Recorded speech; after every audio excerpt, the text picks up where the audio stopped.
ძალიან საინტერესო ადგილზე ვიმყოფებით, მეგობრებო, ეს არის პრაღაში სასაფლაოები, რომელსაც ქვია უმბერტო ეკოს თუ აქვს ნანახი წაკითხული პრაღის სასაფლაო. ეს არის სასაცილო, მართლა არაფერი არაა, მაგრამ რატოა იცი აქ მე რამ გამაკვირვა.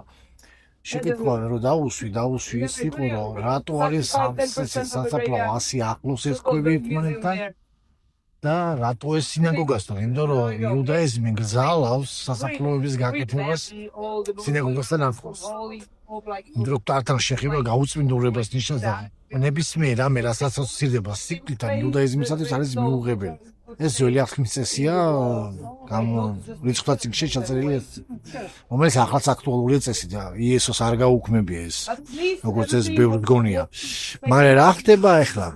გიდმა გვითხრა ძალიან საინტერესო რამე, რომ ეს არის ებრაული გეტო, ანუ კვარტალი, სადაც ცხოვრობდა ებრაელები და ქრისტიანები არ აძლევდნენ საშუალებას ამ გეტოდან გამოიყვანათ ებრაელები და დაესაფლავებიათ თავიანთი კვარტალი სხვაგან. ამიტომ იძულებულები იყვნენ მათ დაემარხათ ამ ადგილზე და ფენაზე არის სიმართლე გითხრათ. ანუ ეს ყველა რაც არის, აქ არის დაახლოებით 17,000 სასაფლაო და სულ ფენებით არის დაწყობილი. ანუ რა ხდებოდა, როდესაც ადამიანი გარდაიცვლებოდა, მასზე ქვას დაადებდნენ ამ მონუმენტს ესე, რასაც თქვენ ხედავთ ახლა. აიგა. ამ მონუმენტს რო ადებდნენ, თავენ დროთა განმავლობაში მიწა იწეოდა, ეს ქვაც იმაშობოდა, ქვემოთ ჩადიოდა. შემდეგ აწევდნენ ამ ქვას და იმ ადამიანზე ზემოდან დაამარხავდნენ სხვას. ასე ფენებით არის და ესე ახლოსვერი დასაფლავებული და აი ძალიან საინტერესო რამე ეს პირველად ნახე. როგორ დევნაში იყო ებრაელები, ფანატიზმური ქრისტიანების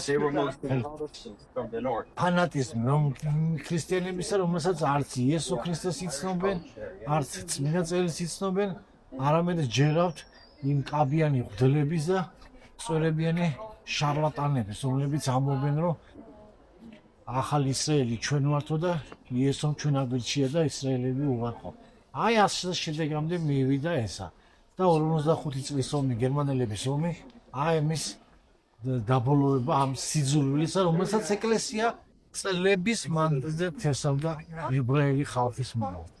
ამიტომ მე არ შემიძლია ვაპატიო ამ ფანატიზმს. ამიტომ მე ამ ვას გაუნათლებელი ქრისტიანი.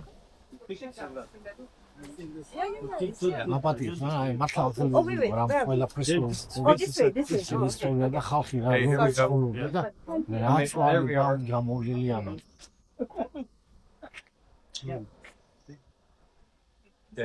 აი ეს პრემიერ სალამონ კონფერენს ზემილ 1728 წელი. Ten jeho syn zemřel 20 let po něm. Jaký brzo. Není tam teda do tomhle zemí. And I asked you something. Kever de Maral de Praga. Kever de Maral de Praga. Yes. Where is it? I'm from Georgia. Yeah, no, but you don't know where is it? The Maral de Praga. Praga, it's Maral, yes. Where is the Kever? I don't know. It's Very small world. Yeah, I know. Yeah. I don't know. Excuse me. Don't worry. ანუ ეს არის ესა. ამიტომაც უწევდათ. Wow. ეს ამიტომ არ მეყოს ეს. გაუნათლებელი და ფანატიკოსი ხალხი, რომლებმაც დაღუპენ ესე.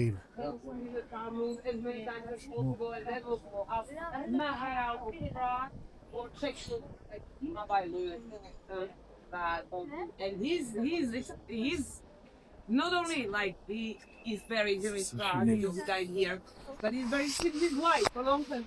Very unusual, as you can see, it's like one